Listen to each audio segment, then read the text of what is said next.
Je voudrais d'abord saluer le travail de nos collègues Chantal Guittet et Gilles Savary, qui, au mois de juin dernier, présentaient conjointement avec Michel Piron un rapport d'information au nom de notre commission des affaires européennes. Rapport clairvoyant sur les dérives liées à l'application de la directive concernant le détachement des travailleurs. Ce rapport avait abouti à l'adoption d'une résolution européenne par notre Assemblée après l'examen par la commission des affaires sociales.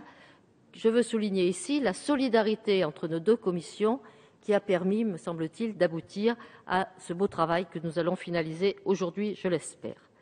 Car cette directive Bolkestein, par ses dérivés certes, s'est révélée un véritable cheval de Troie en conduisant à la création d'une catégorie de travailleurs low cost qui sont, tout compte fait, les nouveaux damnés de la Terre.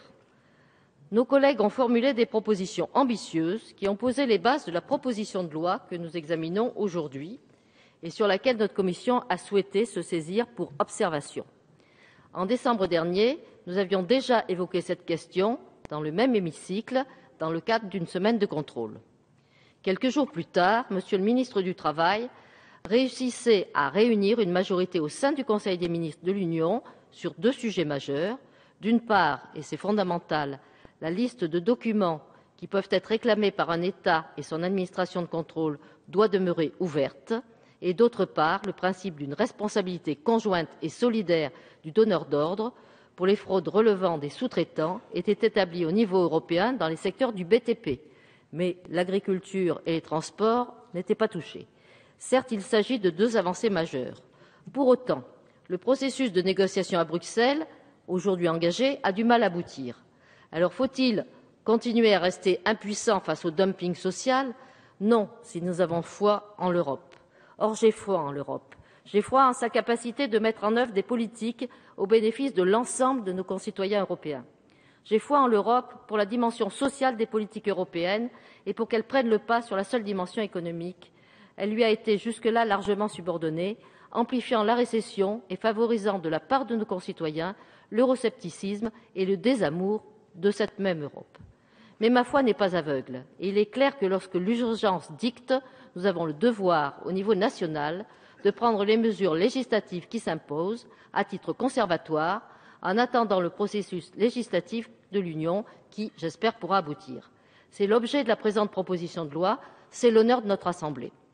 La prospérité de l'Europe peut-elle s'accommoder du recours à des formes d'esclavage modernes? Je ne veux pas le croire, et d'autres l'ont dit ici avant moi. Il faut d'ailleurs nous interroger sur la nécessité d'élargir ce principe de responsabilité au-delà des frontières de l'Union. Nous l'avons évoqué lors de la loi sur le développement et nous aurons sans nul doute l'occasion d'en débattre à nouveau. Mais j'en reviens à la présente proposition de loi. Deux points doivent être particulièrement précis. En premier lieu, la responsabilité conjointe et solidaire du donneur d'ordre. Contrairement au texte européen, il ne doit pas se limiter au seul secteur du bâtiment, mais étendu à l'ensemble des secteurs d'activité. Grâce au travail en commission des affaires sociales, je les remercie encore, elle concerne l'ensemble des dispositions relatives à l'exécution du contrat de travail, respect du temps de travail, de repos, compensateur ou l'exercice du droit de grève, conformément au droit européen qui impose le respect d'un socle minimal de droits. En second lieu, une liste noire sera créée. Les noms et les coordonnées des prestataires de services condamnés pour des infractions constitutives de travail illégal, travail dissimulé, marchandage, prêt illicite de main-d'œuvre, emploi d'étrangers sans titre de travail seront rendus publics pour une durée d'1 année à compter d'un jugement définitif.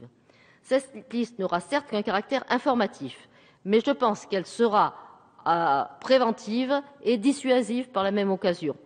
Grosso modo, nous faisons une logique de carotte et de bâton. Vous savez bien qu'il faut les deux pour faire marcher les affaires.